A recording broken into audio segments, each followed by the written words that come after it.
gostava de começar por lhe perguntar que tipo de argumentos podemos nós utilizar, pode o Sr. Duarte divulgar, para aqueles que não estão em contacto com a monarquia ou não tendo um conhecimento tão profundo das causas monárquicas, possam encontrar para poder aderir a esta causa? O maior problema em Portugal é que a maioria das pessoas, quando abordam a questão da República e monarquia, deixam de fazer um raciocínio político ou um raciocínio lógico e passam para o campo dos preconceitos.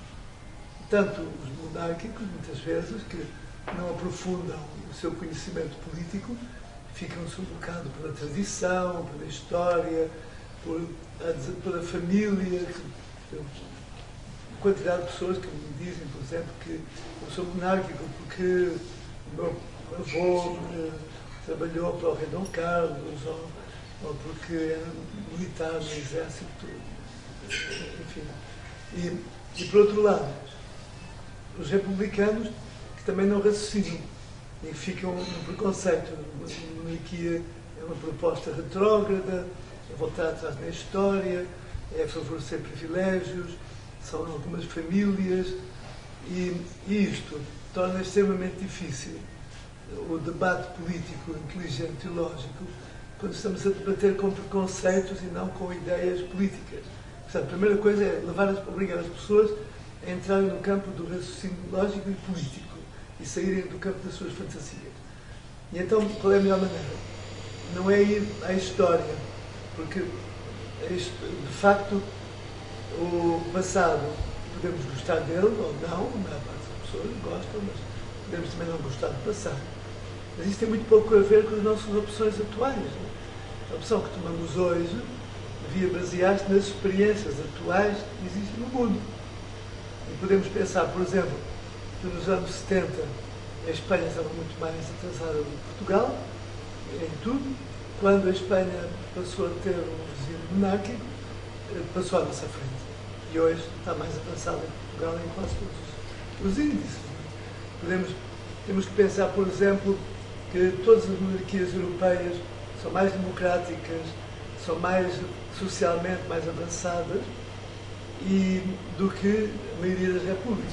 Se formos, por exemplo, ao Google fazer uma procura, encontramos facilmente este conceito de monarquia que está aliada ou que anda de mãos dadas com o nível de qualidade de vida. Isto é, as monarquias apresentam hoje uma qualidade de vida bastante superior àqueles países que são dominados por repúblicas. Tem que se comparar na mesma área geográfica. Não se pode comparar, por exemplo, a Europa com a África, com o Norte da África. O Norte da África, obviamente que a monarquia que lá está, que é o rei de Marrocos, é menos desenvolvido do que as nações europeias.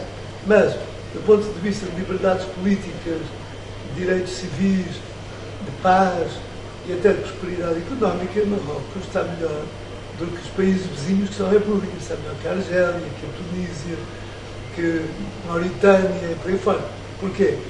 Não tem petróleo, não tem minérios, tem só agricultura, mas é um país com estabilidade em que o chefe de Estado, que tem sido o rei, ajuda os governos que são democraticamente eleitos. Marrocos é uma democracia, há eleições, há liberdade de imprensa, eu vejo artigos nos jornais muito hostis ao governo, vejo até certas críticas a membros da família real que se abusam da sua posição para fazer negócios.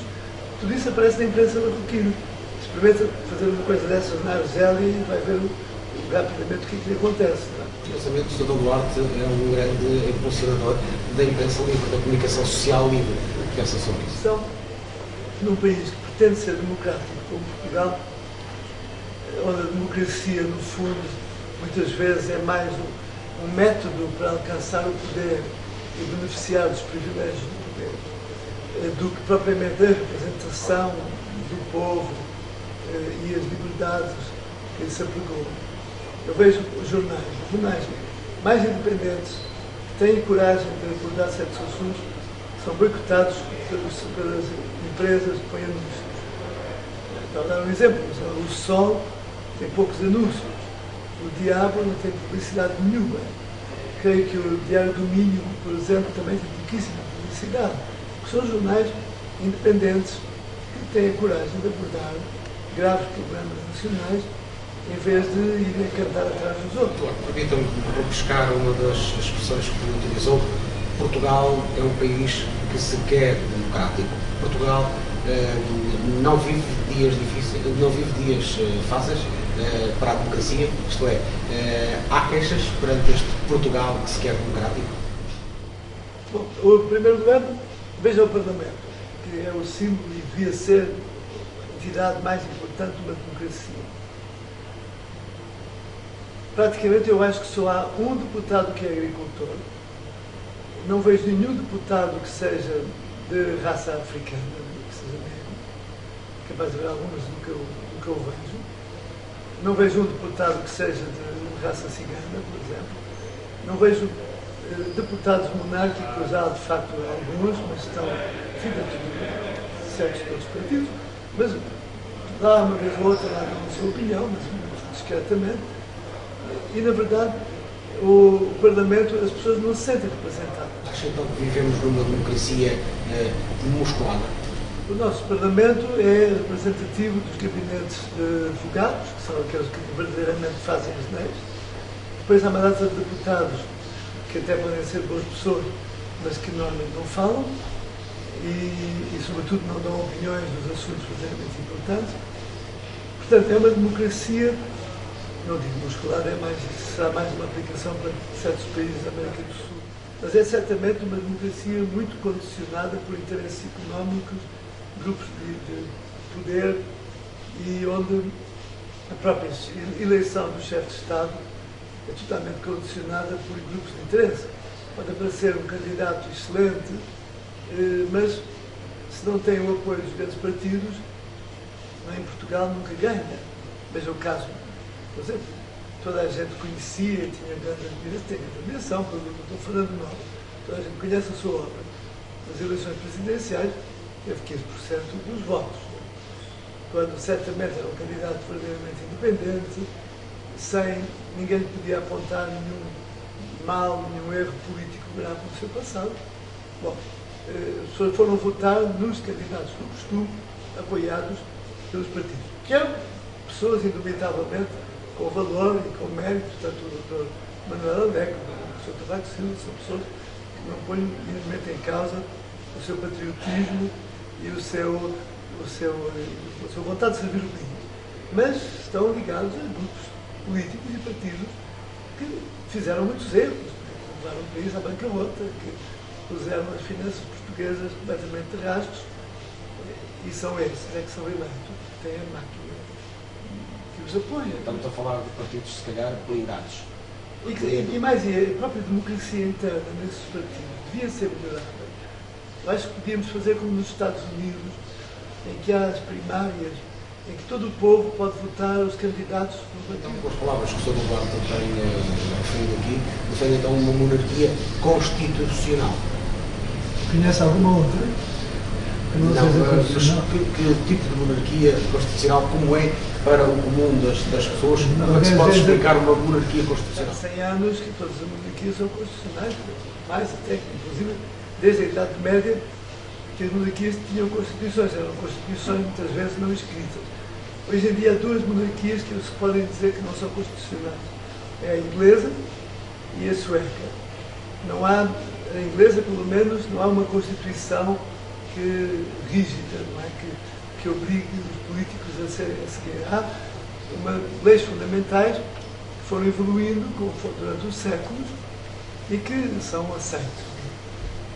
Mas os países que criaram constituições muito rígidas, difíceis de serem alteradas, onde uma geração de políticos compromete praticamente o futuro, um dos exemplos mais claros para isso é o português, onde a Constituição portuguesa diz que não se pode pôr em causa o sistema republicano do governo, e que diz que não se pode pôr em causa o socialismo como via, como assim, um destino final do país e outras coisas assim. Isto vai trazer aqui... O que eu quero dizer com isso é que As únicas monarquias que não são constitucionais são talvez exatamente algumas até mais evoluídas outras. Depois há efetivamente algumas monarquias não europeias muito, muito tradicionalistas e que seguem leis e regras antiquíssimas, baseadas na religião, como por exemplo as monarquias árabes, da Península Arábica, baseadas em tradições muito profundas, como algumas monarquias africanas e asiáticas.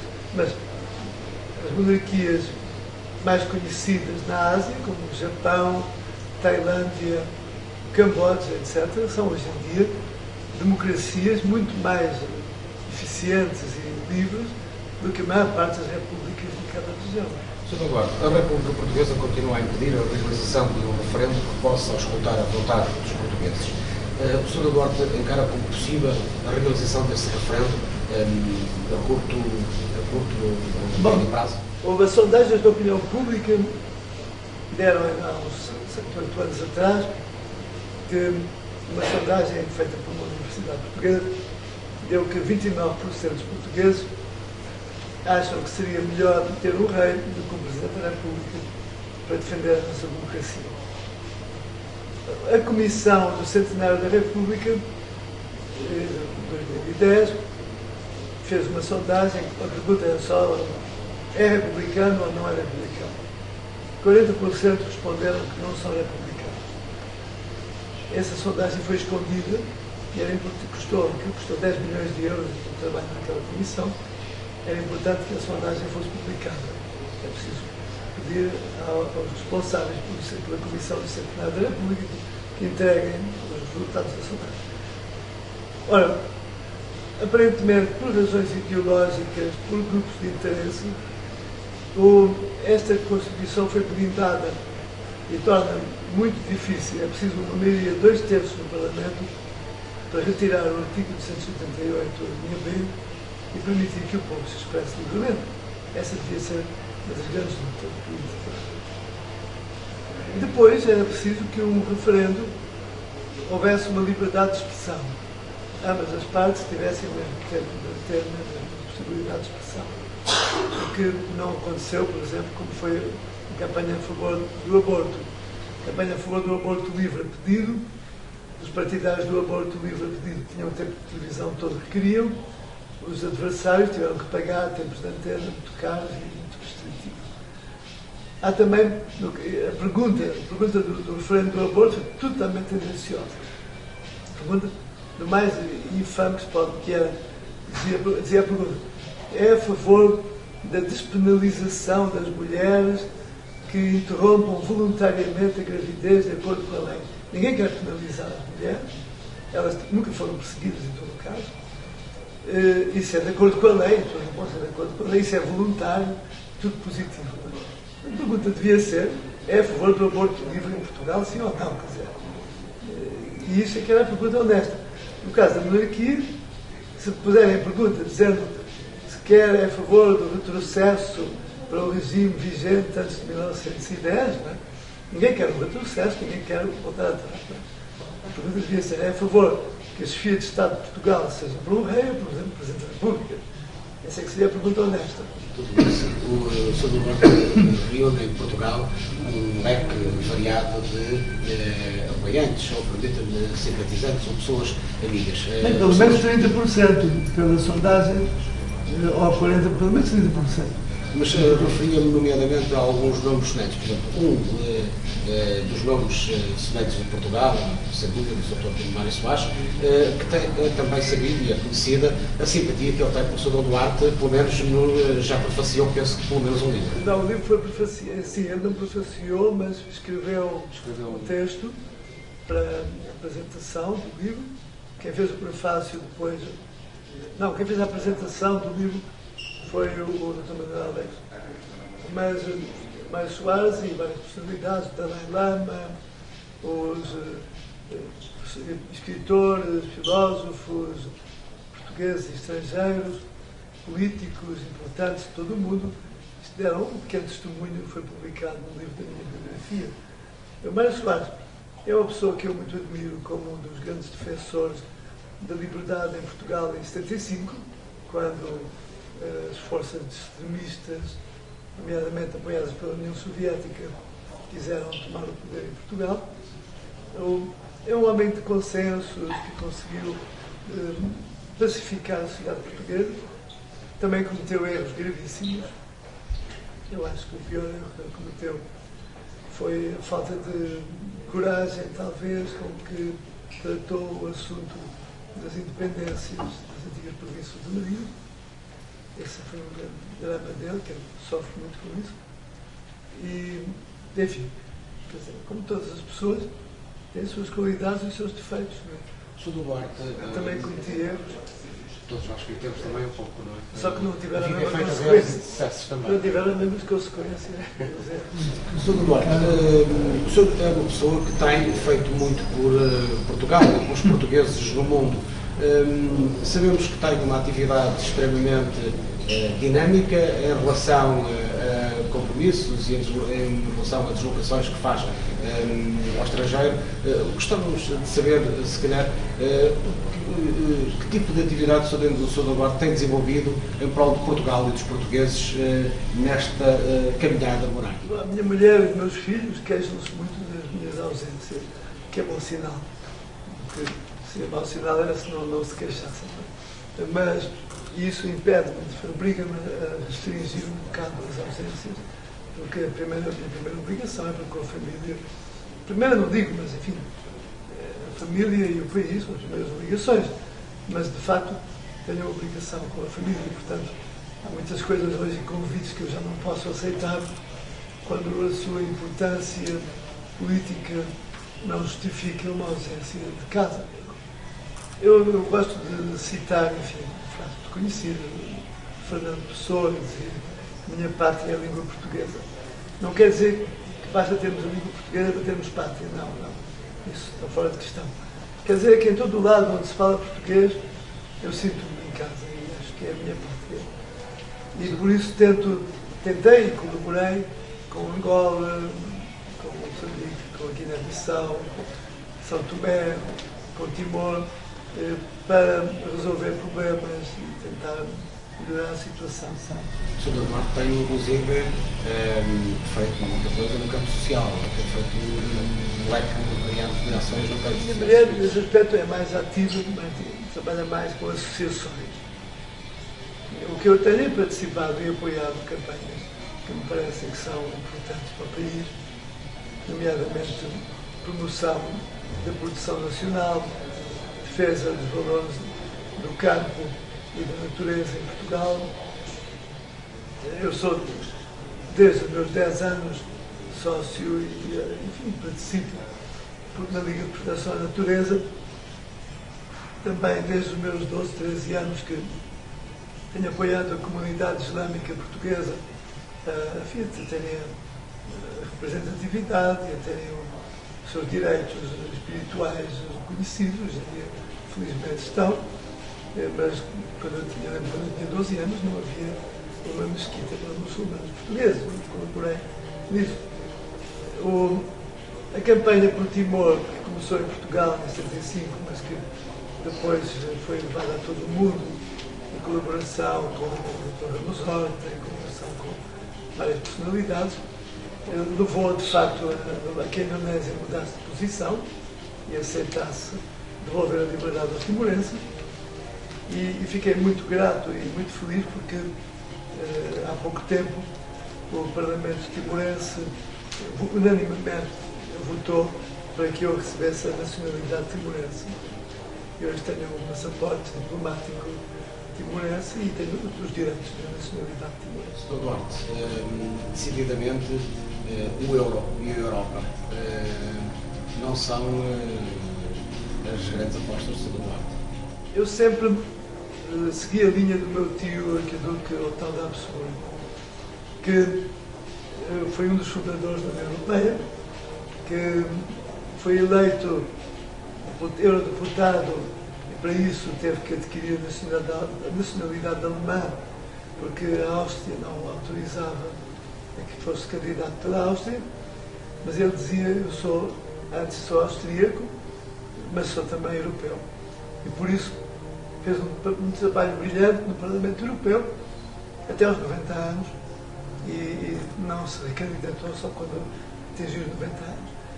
Isto é um modelo de alguém que aproveitou as instituições europeias para defender os valores permanentes da Europa.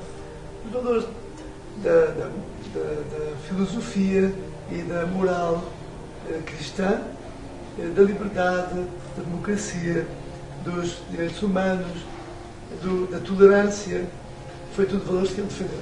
Mas ele sempre apoiou e apresentou como modelos para a construção da Europa a antiga Confederação Helvética, ou seja, a Suíça, onde, se repararem, para quem conhece a Suíça, a unidade suíça é muito forte, é uma união que funciona lindamente bem, que não se gostam muito necessariamente os povos de línguas diferentes, mas são muito solidários, mas respeitam as diferenças. Os cantões suíços têm leis e constituições diferentes, têm direitos jurídicos diferentes, têm sistemas de eleição diferentes. Há cantões na Suíça em que ainda se vota de braço no ar em assembleias públicas, porque eles dizem um homem livre não tem vergonha das suas opiniões, não é preciso esconder-se atrás de uma cortina e votar em segredo, porque tem-se medo que alguém saiba quem é que nós votamos. Então, há cantões assim na Suíça. Portanto, há cantões que são, por exemplo, que têm uma Constituição católica onde é proibido trabalhar ao domingo, por exemplo. As lojas todas, os comércios, os supermercados, tudo fechado ao domingo, na maior parte dos cantões suíços, que são cristãos. Há outros que não, outros que são... Ou seja, a Suíça é um bom modelo para a futura União Europeia. O pior modelo de todos é o que estamos a fazer hoje, que é igualizar tudo, impor de fora à força medidas completamente disparatadas que não têm razão nenhuma de ser. E eu sempre combati a entrada de Portugal na moeda única europeia. E ainda combato hoje, considero que foi um enorme disparate, porque não temos disciplina, não temos economia que nos permita usarmos o marco alemão como nossa moeda. Quer dizer, e já se sabia que isso ia dar um desastre financeiro e económico com os governantes e a ignorância dos nossos governantes. Deveríamos voltar novamente ao escudo? Isso é um assunto que os economistas têm que debater. Eu não tenho uma opinião formada sobre isso. Um escudo isolado, manifestamente, não era muito viável. Agora, uma moeda europeia de um grupo de países que saísse deste euro dos países ricos e criasse um euro dos países mais remediados, não é? Podia ser uma hipótese. Outra hipótese que me parece interessante, mas não sei se é muito viável, mas podia ser teoricamente muito interessante, é termos uma moeda dos países da CPLP e transformar a comunidade dos países de língua portuguesa numa união de países de língua portuguesa, como o Brasil, Angola, Moçambique, todos os países que quisessem aderir e que teria uma moeda. Era uma hipótese. E não uma união, nossa pertença a uma união dos países de língua portuguesa não inviabiliza pertencermos à União Europeia, como a Inglaterra, o Reino Unido, é membro e fundador da Commonwealth, tem um chefe de Estado, a Rainha de Inglaterra, também a Rainha do Canadá, da Austrália, da Nova Zelândia, de uma dúzia de países, e não põe em causa, enfim, a continuação da União Europeia. A moeda inglesa é a Libra, que está muito associada às moedas dos países de Commonwealth. Ou seja, há muitas fórmulas mais inteligentes, economicamente mais viáveis e politicamente mais inteligentes do que este disparate inconsciente e irresponsável de alguns europositivos que acharam que se entrássemos na moeda dos alemães ficávamos ricos como os alemães. Aconteceu é que passamos a gastar como os alemães, mas a produzir como os gregos. Não é? Portugal parece que está muito virado para o setor dos serviços e para o setor do turismo. O Sr. Duarte defende que deveríamos ter internamente uma política se calhar mais virada para o setor primário e o setor secundário também, isto é, agricultura, pescas e industrialização. O turismo e os serviços têm um perigo muito grande. Primeiro, não produzem comida. Depois, estão muito dependentes das crises externas. Quando os nossos clientes do turismo estão aflitos por qualquer razão económica, a primeira coisa que fazem é cortarem nas despesas supérfluas, que são as viagens. Curiosamente, em Portugal, aparentemente, ninguém está a cortar nas viagens, apesar da crise. Mas isso, enfim, é a nossa maneira de ser. Agora, os países, enfim, as pessoas fazem as contas, quanto é que eu vou ganhar este ano, quanto é que eu posso gastar, porque a única coisa que cortam é coisas supérfluas, começar pelas viagens. Isto, por um lado. Portanto, segundo, um país que não produza, pelo menos, boa parte da sua alimentação, está-se completamente dependente do estrangeiro, e estrategicamente, do ponto de vista de defesa nacional, é um risco gravíssimo. Felizmente, uma das consequências da situação dramática em que vivem os portugueses tem sido o regresso ao campo.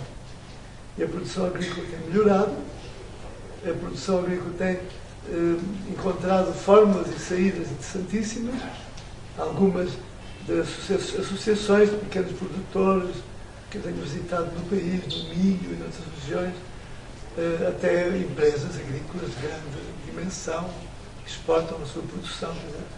Tem havido muito positivo. Então, a pesca foi em grande parte destruída por um governo totalmente irresponsável, onde alguns dos seus dirigentes nessa época, agora vai-se dizer que temos que voltar para o mar, mas foram eles que aceitaram o dinheiro da União Europeia para destruir a nossa frota de pesca.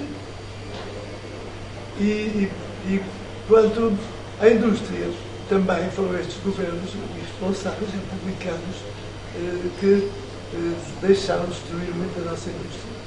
Também é verdade que havia uma parte da indústria que não era verdadeiramente competitiva. Mas a União Europeia devia permitir uma competição entre europeus. Temos que competir com países da Ásia que pagam salários de 50 euros por mês e onde se trabalha 6 dias por semana, e onde os operários vivem nas próprias fábricas porque não têm tempo de ir a casa. Hoje não é justo, não é possível, é absurdo. Então tínhamos que cortar, de facto, muitos dos custos da produção em Portugal para poder competir com países assim. Agora, vivemos neste momento uma crise que é real ou virtual? Bom, houve um primeiro-ministro de Singapura, eu citei-o na minha mensagem no 1 de dezembro, que aliás sugeri que as pessoas interessadas lessem, podem ler em várias páginas da internet, a começar pelas páginas da Casa Real Portuguesa, que o primeiro-ministro dizia o seguinte: queixam-se de que estou a gastar muito dinheiro com a educação. Gostaria que fizessem as contas aos custos da ignorância. Grande parte da nossa crise é a ignorância. Outra parte é a imoralidade. Numa época em que, curiosamente, as aulas de moral foram praticamente banidas, ou é preciso pedir autorização, os pais têm que dizer que sim, que querem para que os filhos possam frequentar as aulas de moral. Mas as aulas da chamada deseducação sexual são obrigatórias. Quer dizer, nota-se logo a filosofia que nos governa. Quer dizer, o sexo obrigatório, a moral obrigatória. E essa a imoralidade e a ignorância são as causas da nossa crise. Não é nada possível. Precisávamos ter chegado a essa situação. O mais barato aos portugueses, uma república ou uma monarquia? Houve um programa muito interessante que na TVI e que eu também na SIC, ou na RTP, em que comparavam os custos da Casa Real Espanhola com os custos da Casa Presidencial Portuguesa. Isso ainda no governo de Jorge Sampaio. E chegaram à conclusão que a Casa Presidencial do tempo de Jorge Sampaio custava 5 vezes mais caro do que a Casa Real Espanhola. O que, considerando a diferença de habitantes, o número de habitantes, dá para aí 15 vezes mais caro por habitante. Todas as monarquias europeias são mais baratas que a República Portuguesa. Ora, com exceção do Reino Unido, mas o Reino Unido, como já disse, é uma rainha que é a rainha de uma dúzia de países. E além disso, onde a pompa e solenidade da Casa Real Inglesa é um enorme atrativo turístico que traz milhões de turistas na Inglaterra para verem a rainha, as suas cerimónias, etc. As pessoas têm a ideia de que a monarquia, portanto, é uma ostentação de riqueza. Como é a monarquia portuguesa? As monarquias na Europa hoje, em geral, mantêm, de facto, uma série de cerimónias e de referências históricas que os povos gostam e querem ter, porque são bonitas. Por exemplo, eu assisti ao Dia Nacional da Suécia. Há um enorme desfile pelas ruas de Estocolmo, com a família real em carruagens de cavalo, escoltas de cavaleiros fardados com umas fardas muito bonitas, bandas de música, etc. Eu perguntei depois à princesa Madalena, por acaso ela perguntei, falei com outros suecos, como é que se paga estas coisas todas? Isto não custa nada ao contribuinte. Há uma fundação que foi criada, ficou com os cavalos todos das Forças Armadas, ficou com as fardas, ficou com tudo, e há uma quantidade de voluntários que treinam e que participam e que organizam essas cerimónias protocolares. São voluntários financiados por uma fundação que é financiada pelo povo. Isso é o caso. É o caso através do turismo. Exatamente. E dá alegria aos suecos, que gostam muito disto. Isto, claro, é um caso extremo. Há outros países que não é assim, sei lá, a Rainha da Holanda, que é um dos países mais democráticos e liberais da Europa, vai fazer também a sua abertura do Parlamento em carruagem de cavalos com a escolta militar. Mas isto mostra a importância que o país dá ao Parlamento, em que dá o máximo de solenidade para dignificar o Parlamento. E os holandeses, quando têm um problema nacional, querem que o Parlamento resolva.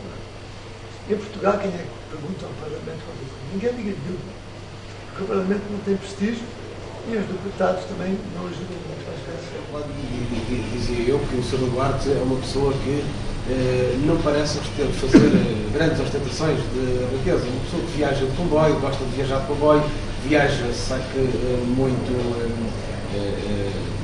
no interior do país, visita muito, está em contato direto com o povo português, muito amiedade às vezes. Eu viajo de metro, de elétrico, dos transportes públicos, e é muito simpático porque as pessoas vêm falar, enfim, conversa-se, as crianças vêm pedir autógrafos, etc. Eu acho que os transportes públicos não só são ecológicos, são mais económicos para a natureza, para o ambiente e para a economia nacional, como ainda por cima, em geral, enfim, com exceção das zonas de ponta, que são um bocado desagradáveis, mas quem pode, como eu, evita as zonas de ponta. Mas, por outro lado, acho que é uma obrigação de qualquer cristão de ter uma vida economicamente poupada e gastar o menos possível. E quando se gasta-se em coisas úteis, de preferência em coisas portuguesas. Acho que o desperdício de dinheiro em coisas inúteis, de luxo e ostentação, para um católico é um pecado.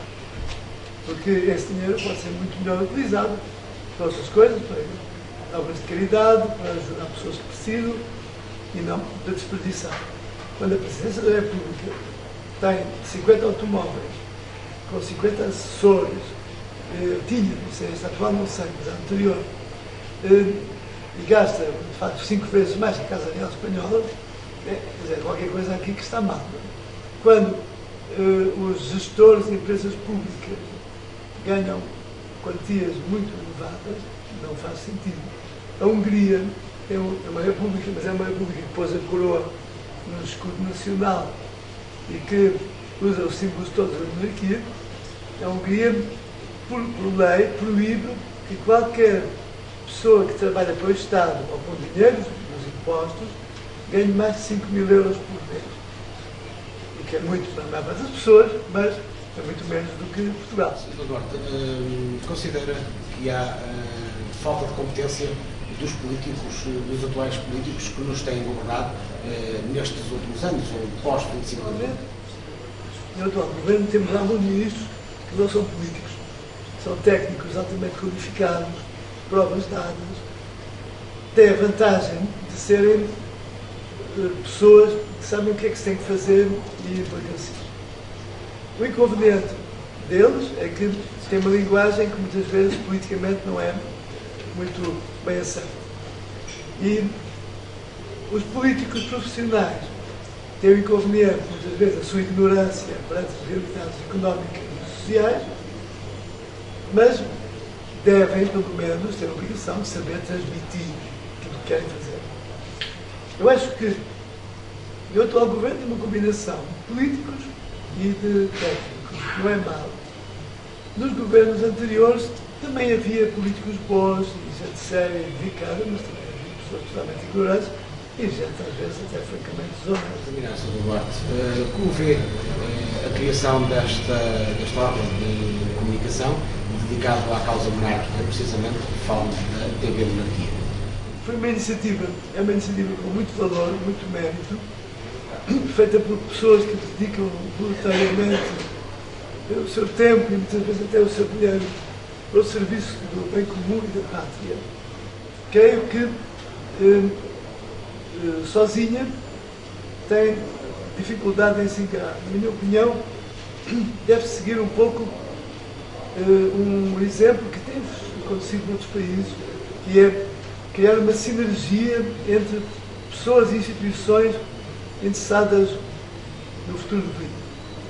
E há muitas que não são monárquicas por ignorância, ou por preconceito, ou enfim, por opção política até é válido pensar. Eu não conheço assim muitos republicanos que o sejam por razões lógicas e políticas, em geral é mais por preconceito e por ignorância. Mas enfim, também os haverá. Eu só que ainda não os encontrei. Mas, o único que eu encontrei foi, por acaso, foi o professor Freitas do Amaral, que fez um enorme elogio das virtudes da monarquia, mas disse que era republicano porque gostaria de ser Presidente da República e achava que podia ser o próprio país como Presidente da República. Já não, e eu dei toda a razão, disse que é de facto provavelmente o único motivo sério para ser republicano é este. É porque eu acho que como Presidente da República eu posso fazer o meu trabalho. Porque todos os outros motivos são bastante pouco sérios. Agora, a minha sugestão é que, primeiro, pessoas que percebam e que apreciem o vosso trabalho apoiem financeiramente, apoiem politicamente, divulguem e participem, não fiquem só a olhar. Que é um dos defeitos em Portugal, queremos ser todos espectadores de futebol e jogadores de bancada, mas depois não queremos ir jogar mesmo porque isso cansa, é trabalho e arrisca-se a levar uma canelada. E isso é a maioria dos portugueses tem essa atitude e na política é a mesma coisa.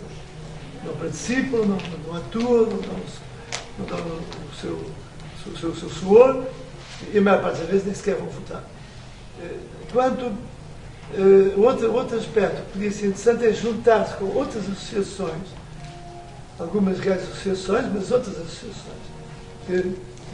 Por exemplo, há um exemplo que eu gosto muito que é a plataforma das associações cívicas portuguesas, que foi criada pelo Instituto da Democracia Portuguesa, que eu sou presidente honorário, pelas sedes, que estava no Livro do Expresso, por exemplo,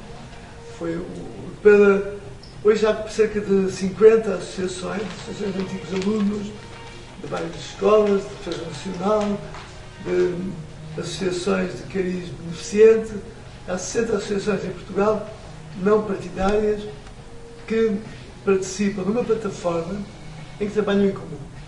E isto dá uma capacidade de informar, de trocar impressões, de trocar experiências e de propor, que já teve resultados muito positivos. Há muitas medidas boas deste governo e algumas até do governo anterior, o governo Sócrates, que tomou duas iniciativas muito úteis por influência de trabalhos feitos pelo Instituto da Democracia Portuguesa e por influência da plataforma. Portanto, se a vossa televisão se juntar a outras instituições, criar um canal de cabo com horários divididos, em que quem está interessado numa coisa vai àquele horário, quem quer ver o vosso programa vai ao vosso horário, quem está interessado no cooperativismo agrícola vai ao outro. Ou seja, convém haver um horário definido para eu saber todos os dias ou todas as semanas tenho ali uma hora que me interessa. Não é? E isto podia ter então um impacto muito maior no país do que um programa passado por internet. Primeiro, uma boa parte da população não usa a internet. Depois a pessoa tem que ficar ali a olhar num ecrã de computador que é cansativo, faz mal aos olhos e não é bom para a saúde. Quando realmente é muito mais agradável, em vez de ficar a ver programas imbecis na televisão, poder ligar para um canal onde sabemos que temos programas interessantes. Então, e para terminarmos em beleza, permita-me a expressão, podemos contar com o Sr. Duarte como padrinho desta iniciativa que é a TV Monarquia. E acho que dou os parabéns e congratulo muito com essa iniciativa. E quero aproveitar para desejar um Santo Natal, em que não nos esqueçamos o que é que estamos a festejar, porque os meios de comunicação e as câmaras municipais, algumas, infelizmente, de Lisboa, estão a tentar disfarçar o que é o Natal. Estamos a festejar o aniversário do Menino Jesus. E esse é que é o Natal. Eu acho que até os presentes nem sequer deviam ser dados no Natal, mas deviam ser dados no dia dos Reis Magos, que foram que deram os presentes ao Menino Jesus. Mas, enfim, também isso aí é um aspecto... Consumismo, não é? Assim ditou. Agora, não, e sobretudo, outra coisa, quando compramos presentes, compramos produtos portugueses. Porque é absurdo e incoerente chorarmos o desemprego dos portugueses e, ao mesmo tempo, contribuirmos para ele quando compramos produtos estrangeiros. Sr. Duarte, em meu nome e em nome da TV Monarquia, quero agradecer esta entrevista e este espaço que para nós é de facto um momento histórico nesta vida que ainda recebe da TV Monarquia, mas que tão também já visitada e também tão importante dentro daquilo que é a defesa da causa branca. Estou com uma voz um bocado estragada porque estou com uma constipação e, enfim, fiquei um bocado diminuído nas minhas capacidades vocais, o que não é muito bom para dar uma entrevista. Mas acho que foi uma entrevista fantástica, Sr. Duarte. Mais uma vez, muito obrigado. Muito obrigado. Em nome da TV Monarquia. Muito obrigado.